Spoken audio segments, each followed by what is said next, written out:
आज ये पत्रकार वार्ता करने का मेरा मकसद है कि बहरोड के इस षड्यंत्रकारी विधायक ने जिस षड्यंत्र के तहत विधायक कोष के पैसे को हजम करने का प्रयास किया है, उसको डकारने का जो प्रयास किया था, उसको राजनीतिक प्रभाव के कारण और सरकार पर दबाव बनाकर इसको दबाने का प्रयास किया, इसकी लिपापोती करने का प्रयास किया और आखिर वो जो भ्रष्टाचार, जो षड्यंत्र था इसका, वो आखिर खुला। सारे इसके अंदर जितनी भी जांचें हुई, सब जांचों में अनियमितता पाई गई और उसमें विधायक स्पष्ट रूप से चोर साबित हुआ है, चोर साबित हुआ है और सारी जांचों के अंदर चोर साबित हुआ है यार। और फिर कहता है कि मुझे षड्यंत्र के तहत फंसाया जा रहा है। अरे किस बात का षड्यंत्र? षड्यंत्र तो तूने रचा है इसको दबाने का, सारा षड्यंत्र तूने रचा है, लूट का, खसोट का और इस पैसे को डकारने का। लेकिन वो कहावत है गांव में, बोलो नकटा बूचा सबसे ऊंचा। ये सोच का व्यक्ति है तू, तेरे को शर्म नहीं आती? तूने जनता के जेब पर डाका डाला है, जनता के पैसे को हजम किया है, हजम करने का प्रयास किया है। इस तरह से ये बर्दाश्त करने वाली चीज नहीं है। और फिर ऊपर से कहता मुझे षड्यंत्र के तहत फंसाया जा रहा है। तेरे से बड़ा कोई षड्यंत्रकारी हो नहीं सकता। और तूने सरासर जनता की आंखों में और सब प्रशासन की आंखों में धूल झोंक कर और विधायक कोष के पैसे को हजम करने का प्रयास किया है। और बैट बल्लों के अंदर तूने जिस तरह का नाटक और नौटंकी बनाया, बिल बनाने में, पैसा ट्रांसफर करने में और दिखावा करने में, उनको उलट फेर करने में, इस तरह का जो तूने षड्यंत्र रचा है, तेरे से बड़ा षड्यंत्रकारी कौन हो सकता है? तेरे से बड़ा षड्यंत्रकारी कोई दुनिया में नहीं है। और फिर जनता की आंखों में धूल झकेल कर फिर कहता है मुझे षड्यंत्र के तहत फंसा रहा है। तेरा षड्यंत्र कामयाब नहीं होने देंगे। अब बहरोड की जनता जाग चुकी है और प्रशासन को भी अब पता लग गया, सरकार को भी पता लग गया कि वास्तव में तू एक बहुत बड़ा भ्रष्ट व्यक्ति है। और ऊपर से सारे शहर के अंदर बड़े बड़े होर्डिंग लगा रखे हैं और होर्डिंग लगा रखे हैं 4 साल बेमिसाल। अरे वाह, कमाल कर दिए विधायक तूने तो। किस बात के बेमिसाल है? सबसे पहले तो मैं कहता हूँ विधायक तेरी बुद्धि मलिन हो चुकी है, खत्म हो चुकी है, ज्ञान ही नहीं है। 4 साल नहीं 5 साल हो चुके हैं। 4 साल कैसे 5 साल हो गए? अभी तेरे दिमाग में ये बहम है क्या अभी कि अभी मुझे 1 साल और लूटने खाने को मिलेगा? और ये जो होर्डिंग लगा रखे तूने 4 साल बेमिसाल, मैं बताऊंगा 4 साल में क्या क्या बेमिसाल हुआ है।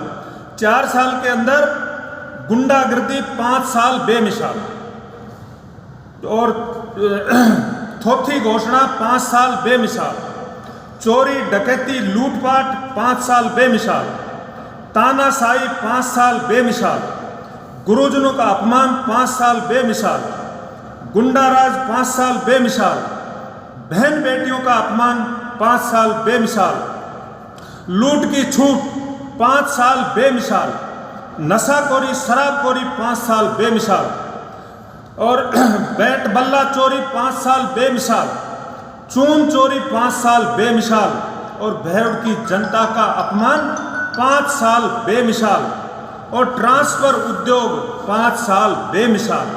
ये तेरे 5 साल बेमिसाल के निकले हैं और तू झूठी सेखी भगा रहा है, बड़े बड़े होर्डिंग लगा रहा है।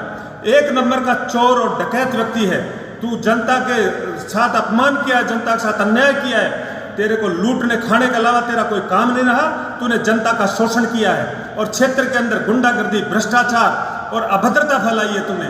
तू बेमिसाल की बात करता है। ये तेरे बेमिसाल के 15 नमूने मैंने पेश किए हैं। इसके बाद में सेखी भगा रहा है, मांडन को उप तहसील से तहसील बनाया।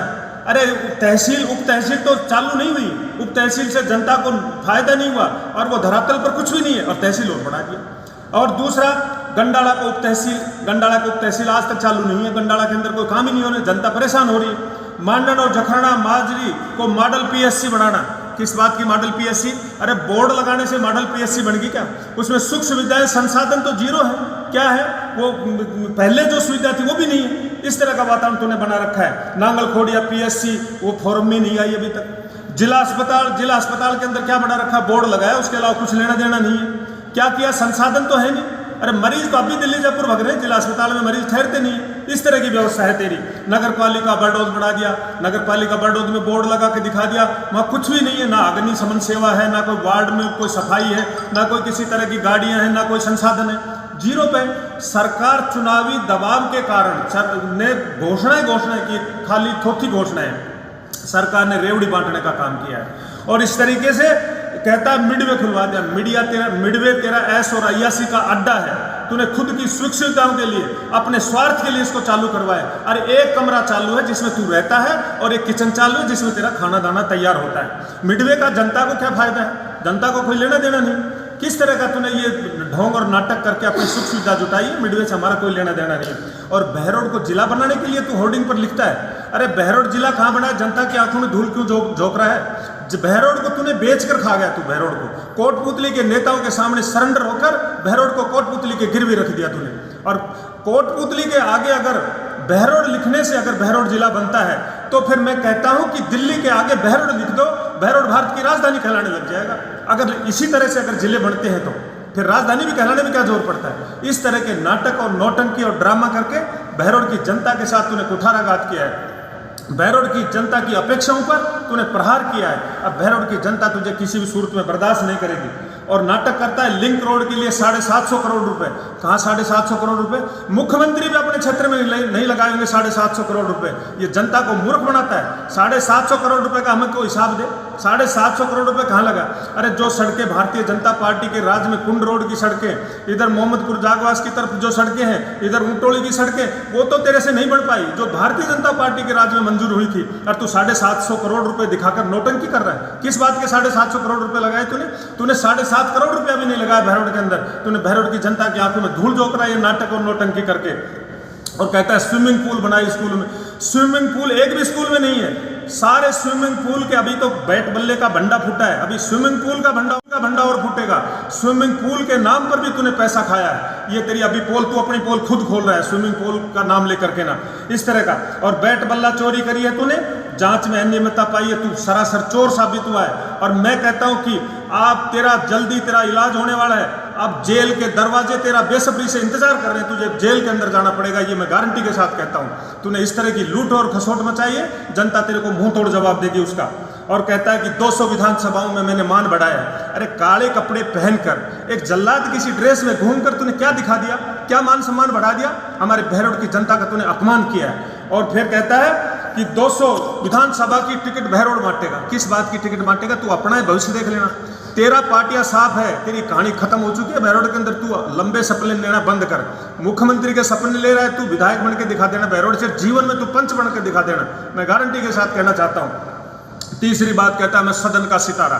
बिल्कुल इस बात को मैं कहूंगा, सदन का सितारा हुआ है तू, लेकिन अपमान करने में सदन का सितारा हुआ है, बड़बोलेपन में सितारा हुआ है। और विधानसभा के अंदर एक भी विधायक ऐसा नहीं है जिसने विधायक कोष को डकारा हो। तो विधायक कोष पहला व्यक्ति तू साबित हुआ विधानसभा के अंदर जो विधायक कोष को डकार गया। तो निश्चित रूप से तू सदन का सितारा कहलाएगा। तूने अपमान किया है जनता का, सदन का अपमान किया है कि इस तरह से धिक्कार है ऐसे व्यक्ति को जो चारों तरफ से लूट लूट कर पैसा खाया, फिर भी उसका पेट नहीं भरा। तो जनता के जेब पर डाका डाला है तूने।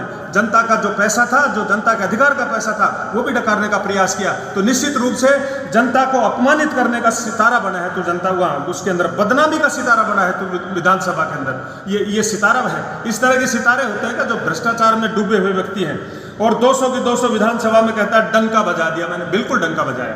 अरे डंका का मतलब बल्ला, बल्ले का मतलब डंका। इसका मतलब तूने बल्ले चोरी करी है, तूने बजाय दिया डंका तो पूरी विधानसभा में। तूने बदनामी का डंका बजाया पूरे विधानसभा में। तेरे जैसा चोर, निकृष्ट और भ्रष्ट विधायक पूरे राजस्थान में नहीं, पूरे हिंदुस्तान में नहीं है।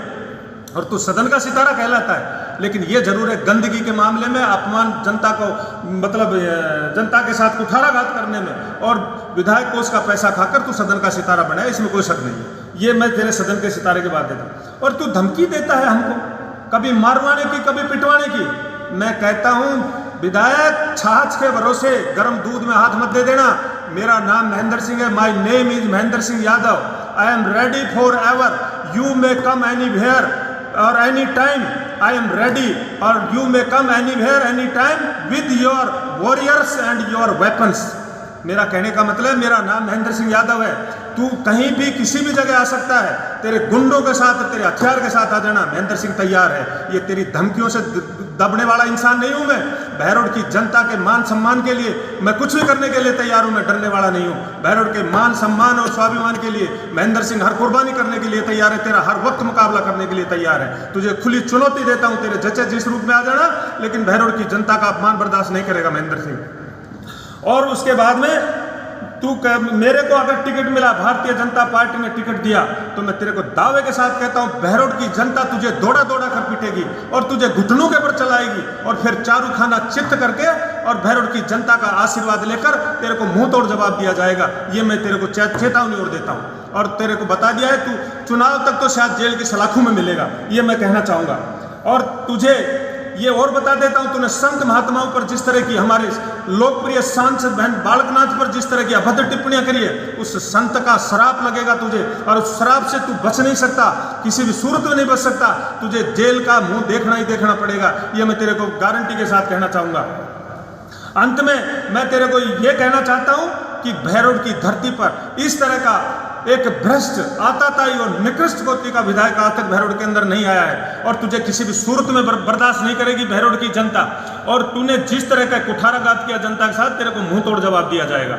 और अंत में मैं बहरोड की जनता के श्री चरणों में भी अपील करना चाहता हूं कि बहरोड की जनता जनार्दन के चरणों में अपील करते हुए प्रार्थना करना चाहता हूं कि मैं 25 वर्षीय बहरोड की जनता के बीच में राजनीतिक क्षेत्र में अपनी अग्नि परीक्षा देता आ रहा हूं। मैं बहरोड की जनता से कहना चाहता हूं कि मेरे अंदर कोई भी फॉल्ट हो, कोई सजा हो, तो बहरोड की जनता मुझे खुले रूप में सजा दे, मैं सजा भुगतने के लिए तैयार हूं। लेकिन अगर बहरोड की जनता की नज़रों में मैं सही हूं और अगर आप बहरोड की जनता को लगता है कि मैं उनकी अपेक्षाओं पर खरा उतरूंगा और हर दुराचारी और भ्रष्ट व्यक्ति के सामने मैं लड़ने में अगर सक्षम हूं, तो बहरोड की जनता से दोनों हाथों से आशीर्वाद की अपेक्षा करता हूं। और बहरोड की जनता से निवेदन करना चाहता हूं कि जितने भी हम भारतीय जनता पार्टी के कैंडिडेट हैं, उनमें जनता जनार्दन के चरणों में प्रार्थना है कि अपने मन, मस्तिष्क, दिल और दिमाग की तराजू में तोलकर आप निर्णय लें कि आपकी कसौटी पर कौन व्यक्ति खरा उतर सकता है, आपके हितों की कौन लड़ाई लड़ सकता है, आपके मान सम्मान की लड़ाई कौन लड़ सकता है, नौजवानों युवाओं के हितों की लड़ाई कौन लड़ सकता है, गुरुजनों और कर्मचारियों के हितों की लड़ाई कौन लड़ सकता है। ये जनता स्वयं निर्णय ले और जनता स्वयं निर्णय लेकर आशीर्वाद प्रदान करे। और मैं निश्चित रूप से, मुझे उम्मीद है कि बहरोड की जनता का दोनों हाथों से मुझ पर आशीर्वाद और प्यार है और जनता को मुझ पर पूरा भरोसा है। और मुझे जनता पर भरोसा है कि मेरी केवल और केवल मेरी रक्षक और संरक्षक है तो बहरोड विधानसभा क्षेत्र की जनता जनार्दन है। और मुझे अवसर मिला तो मैं निश्चित रूप से बहरोड की जनता जनार्दन की कसौटी पर 100% खरा उतरूंगा। कहना चाहूँगा कि मैंने जो राजनीति की शुरुआत करी है तो संकल्पों के साथ शुरू की है। मेरे कुछ संकल्प है राजनीति के। मैंने राजनीति में आया उस समय मैंने 4 संकल्प लिए थे। मेरा पहला संकल्प है बहरोड के अंदर गुंडागर्दी और भ्रष्टाचार को मिटा के रहूंगा, चाहे मुझे किसी भी हद तक जाना पड़े। अगर जनता ने मुझे मौका दिया तो मैं सबसे पहले गुंडागर्दी और भ्रष्टाचार के खिलाफ लड़ाई लड़ूंगा।